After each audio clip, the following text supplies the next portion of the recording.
I want you to be able to say and believe as you walk out of the door tonight something that's quite profound.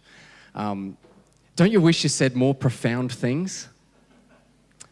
Like my brother Pastor Timon, he says more profound things by accident than I say on purpose.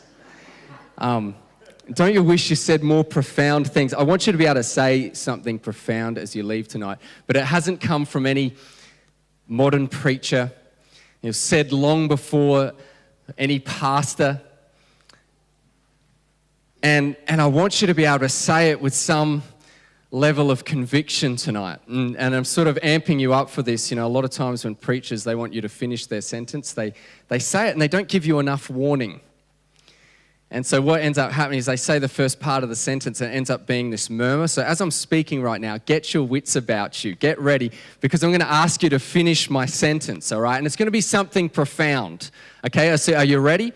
But if you get the second part of my sentence before other people do, because it's a fairly well-known sentence, don't just like blurt it out. Kind of try and get some sort of congregational unity about it. Like, so, you know, if you get it early, like Pastor Tim, don't just blurt it out.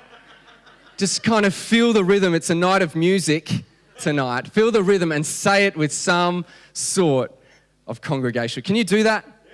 Yeah. All right, here it goes. Psalm 23, verse 1. The Lord is my shepherd.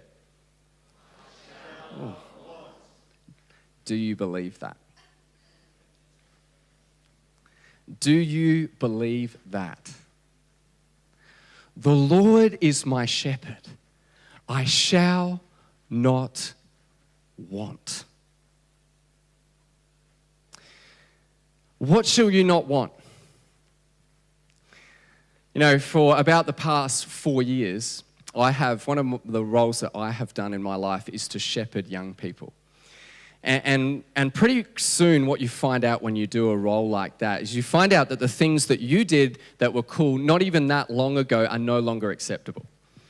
And I remember so many times, in fact, this would happen to me all the time. I'd have a carload of young adults and we were heading somewhere, you know, somewhere to go out to eat or something like that. And just before we get in the car, like I'd quickly have to get in the driver's seat and change from AM talkback radio to FM music station. I usually could handle that bit okay. We'd be driving along and I'm being really funny and they're laughing a lot and I look like I have all the time in the world. I look like I don't have to be home at any time. I look like I've got a lot of money and all those sorts of things, and they've actually forgotten. I'm doing such a good job of that they actually forgotten that I've got a mortgage, 2 kids, and a dad bod.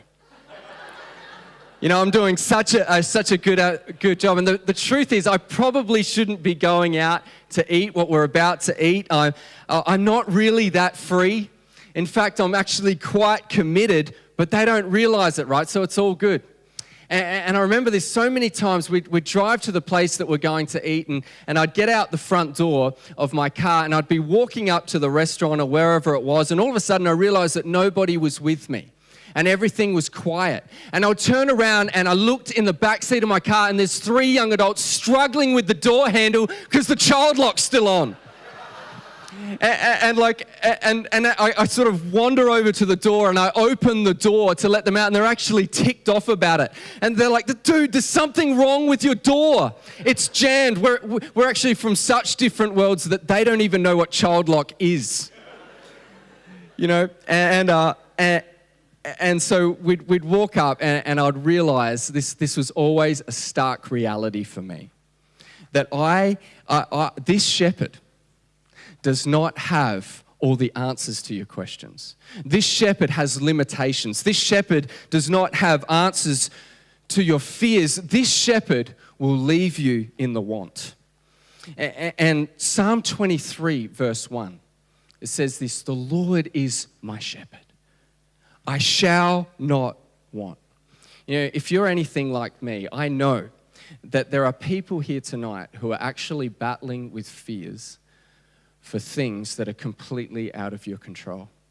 And I don't want to make light of that tonight. I actually genuinely, my heart goes out to you that there are people in this room who are struggling with fear, genuine fear in your heart for things outside of your control. And you know, whenever we're in a situation like that, we always sort of know that the right thing to do is to look to God, right?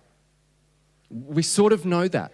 But you know, the bump that we're actually facing, when it actually turns into a mountain, when it actually, you know, you start to feel, man, I've been trying the God thing, but the God thing isn't actually working. We actually sort of sell out from that. You know, we are gripped instead by this fear. And so what we tend to do instead is we employ something just called a hired hand. You know, in the ancient times, a hired hand was, you know, just the temporary relief guy. He was okay, but he was just the guy that would come in just to provide the temporary relief, but he was nothing like the real shepherd. And when we have a fear of things outside of our control, we are often taking things to just a hired hand for things that can actually only be dealt with by a good shepherd, by a true shepherd. And I don't want to make light of this because some of you, as you actually think about your life right now, are actually you're in the grip of fear because your marriage is falling apart. It's actually falling apart. You don't actually know what to do about it.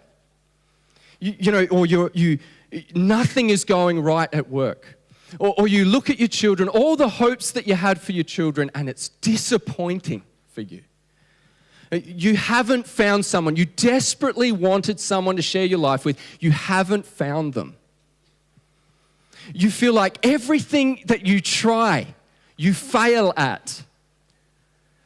You think everyone's looking at you and thinking that you're no good. You think for the sin that you have done in your life, the horrible sin that you've done in your life, you're going to have to live with that for the rest of your life. You know, we bring in the temporary hired hand to bring relief to our fears. And this is how it tends to look, these temporary hired hands. You know, shutting out emotion, or it might be a loose night out, or it might be a binge on the internet or TV, or just trying harder to be accepted by someone. Or just maybe to have a really good vent about somebody, slaying someone's character to somebody else, a person that you're jealous of or something like that. Or you build up your identity to something or someone that you aren't really. And maybe this has gripped you so much that if someone was to actually look into your heart tonight, they would see a person who is screaming. I know what this is like. In fact, all of these things I have done. All of these things I have done, all these hired hands I have employed in my life. And what it only has served to show and prove to me, and what it proves to all of us, that all we really are is sheep. It's all we really are. The fact is, the Bible, though we may wish it was different, the Bible doesn't describe us as a lion. The Bible describes us as sheep. Sheep are almost defenseless. They have poor eyesight. They smell. You know, they don't have sharp teeth. They make funny bah noises. This is sheep. This is sheep. They're prone to wonder. They are subject to great danger. And so what a sheep really needs is not a temporary hired hand. A sheep needs a good shepherd. I want you to be able to walk out of here tonight saying and believing something profound. Since the Lord is my shepherd, I shall not want another shepherd. Since the Lord is my shepherd, I shall not want another shepherd. I know this is personal for some of you here tonight. You know, this was super personal for the man who wrote it, King David at the time. He wrote this in, a long time ago. And I was about to tell you the date, and then I realized I'd be lying. And so this was so personal for David because actually in the time that he wrote it, there was this concept in Israel that Yahweh was the shepherd. He was the collective shepherd over the people, right? And so there was this idea that all the nation of Israel was shepherded by this shepherd. But David, there's something going on in his soul so great that he actually takes this collective corporate concept of Yahweh being the shepherd, and he takes it in personally into his soul to sing to his soul and say, no, the Lord is my personal shepherd. I shall not want another shepherd. This is how grave this thing that is going on in his soul, to take it from up there, to take it so personally inside him. You know, the hired hand it stands guard temporarily, but the shepherd is the one who stands watch. What's the difference between the hired hand and the good shepherd? Verse 2 in Psalm 23, it says, he makes me lie down in green pastures. He leads me beside still waters. He restores my soul. You know, one of the hired hands that we employ when we're facing fears for things that are out of control is just some kind of escape, some kind of tranquility. You know, and that scene there of green pastures and quiet streams, it almost seems unrealistic to life, right? I mean, when do we ever actually get something like that? An experience of tranquility like that? You know, there was this art competition, and everyone who submitted art, they had to give their impression of what peace really was. And so all these people, these artists, they submitted these paintings, and they did what you expect. They did the beautiful flowing river and the pond with a duck in it, and the green pastures and all this sort of thing. And all those paintings were lovely. And then this other entrant, he put in this painting. And this painting here. And when you look at this painting, everyone looked at this painting, you think, how could that possibly depict peace? How could that possibly be a scene of peace? But then as you look actually up closer, what you see in the cleft of a rock is just a little gull nursing 5 little baby gulls with its eyes closed. And that painting won first prize. You see, the true peace that the Good Shepherd offers is not just some sort of tranquility. It's not the elimination of the storm. It's actually you being able to face the storm in the cleft of a rock, knowing that you are held. You see, it's not the elimination of the storm, it's actually being able to survive the storm because you have a great carer. You see, a hired hand, he just stands guard for a little while, but the shepherd is the constant presence in your life.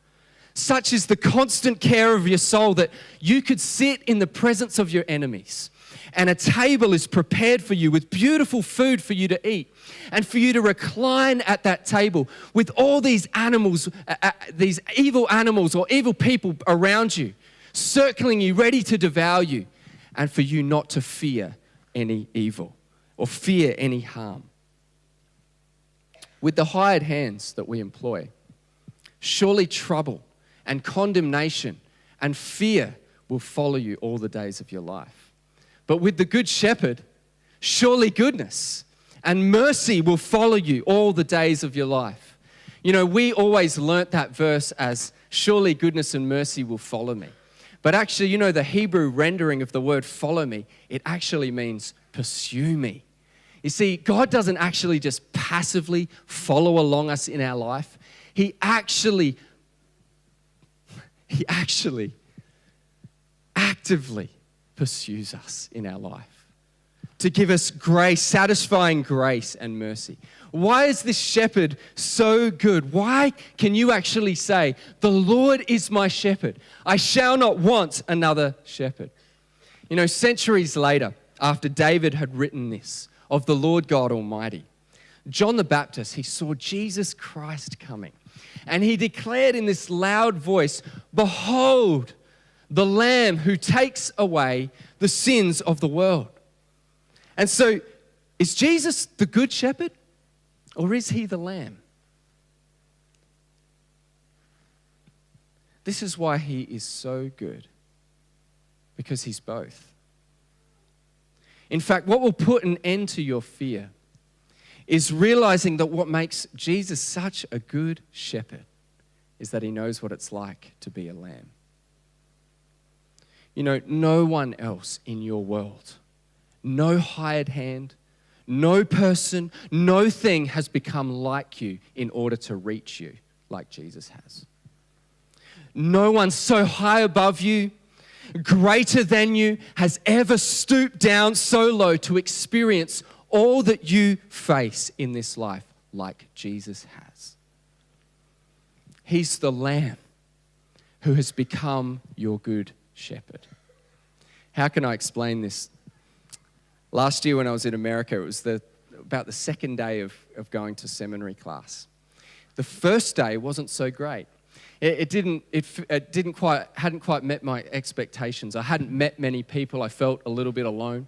I had some things going on in my heart, some struggles going on in my heart. And I remember coming home the first night and just feeling a great sense of fear. And all of that was out of my control. In a different country and just feeling lost. And so I remember going back the very next day, and I opened the door of this building, the seminary building, and there was this really long hall down to the end, and it turned right into our classroom at the very end of the hall. And I remember walking down this hall, and a guy that I'd met the day before who found out that I was from Australia, all of a sudden I just saw him appear out of the door. And as he was walking closer to me, I realised what he was wearing. He was wearing a green and gold Australian cricket shirt. And we actually he actually put it on for me to reach me. And as we were walking, it actually turned into a jog down the hall. And we actually high-fived and hugged and we embraced. This is actually what Jesus does. He became like you in order to reach you. No one has cared for you like that. No one has cared for your soul like that. And so when he cared for your soul so much that he went to the cross to die for you, to meet your deepest need and to actually put an end to all fear. There is actually no need to fear so that you can actually say, Jesus, you're all I need.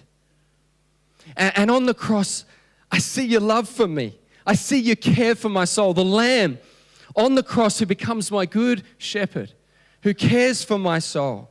My personal shepherd, he casts out fear. Would you be able to go out of this room tonight and say, Jesus is my shepherd, and I shall not want another shepherd? I wrote this song that we're about to sing at a time in my life where I was looking to hired hands for things that only the good shepherd could deal with. And all I could really understand in the simplicity of that was that Jesus was a true shepherd of my soul, because he loved me enough to die for me, and that's enough for me. You know, some of you, I just know, wonder whether he is actually holding you through a deep fear right now. Loneliness, anguish even. Where is your confidence? Where can your confidence be?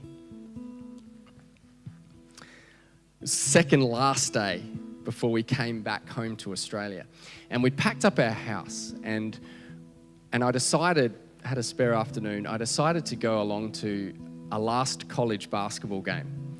And I just went along by myself, and so Michelle dropped me off, and I just went in. As I walked in the door, there was a car at the front, and you just entered this competition, so you put your name in the hat for the opportunity to have your name drawn out to shoot the half-court shot to win the car. And so I put my name in. I thought, you know, what the heck, I put my name in the thing. And as I walked off, I had the weirdest feeling. Like, I don't know if you've ever had this, some sort of sixth sense or something. I had the weirdest feeling that I was going to get picked to shoot the shot. And so I've gone and taken my seat, and I'm sitting there, and the whole first quarter, I'm like, yeah, I reckon I'm going to get picked. Like, I really think they're going to call my name out. And so I was wearing a shirt over another shirt. And I thought, what will I do? I'll take my outside shirt off, and then I'll get ready so I won't be restricted in my arms. And I was actually thinking like that, like I was going to get picked. Well, 5 minutes before halftime, the announcer gets on the microphone. He says, and the winner of the half-court shot is Andrew Green. And I was like, I know.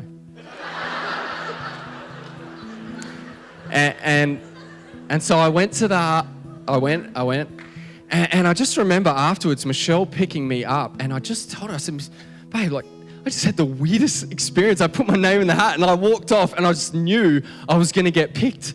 And it was amazing. I just had this knowing sense that I was raving on, and Michelle said, darling, did you get the shot in? And I was like, oh no, I missed the shot. In fact, I fell way short. The shot missed by a mile. You know, this has become the story of my life. That, you know, my shot falls way, way short. You know, or everything I try to overcome my fears with, all those things, it falls way, way short. But I know that I'm chosen. I know that I'm picked. And that no one can take that away from me.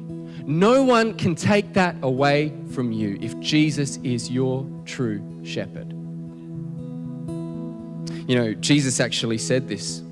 He said, "My sheep hear my voice, and I know them. And they follow me. No one can snatch them out of my hand." No one's cared for your soul like that. You know, maybe some of you this evening, in the thing that you face, you realize tonight, I have been employing temporary hired hands. I want you to come and believe and say something to your soul like David did, something profound into your soul tonight. Since Jesus is my shepherd, I shall not want another shepherd.